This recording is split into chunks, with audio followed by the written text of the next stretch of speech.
Parliament సమావేశాలు నేటితో ముగిసిపోయాయి.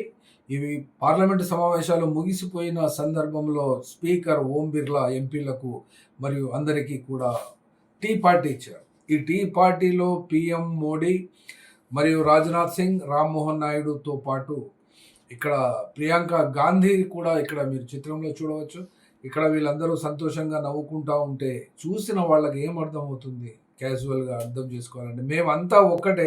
కానీ మీరే మమ్మల్ని విడదీస్తున్నారు పార్టీల పరంగా. మేమందరం పార్లమెంట్‌లో తిట్టుకుంటాం. కానీ బయటకు వచ్చినాక మేము కలుసుకుంటాం. మళ్ళీ పార్లమెంట్‌లో కలుసుకుంటాం. ఎందుకంటే మాకు పార్లమెంటే ప్రధానం. ఎందుకంటే పార్లమెంటే దేశాన్ని పరిపాలిస్తుంది కాబట్టి, దేశానికి అదే అతి పెద్ద పంచాయతీ కాబట్టి అక్కడే మేము కొట్లాడుకుంటూ ఉంటాం, కలుసుకుంటూ ఉంటాం, మళ్ళీ కొట్లాడుకుంటూ ఉంటాం. కాబట్టి మీరు చూసేవాళ్ళు మమ్మల్ని అందరినీ ఒకటే అర్థం చేసుకోండి. అంతేగాని మా మధ్య పార్టీలతో మమ్మల్ని విభజించకండి అన్నట్టుగా కనబడుతుంది.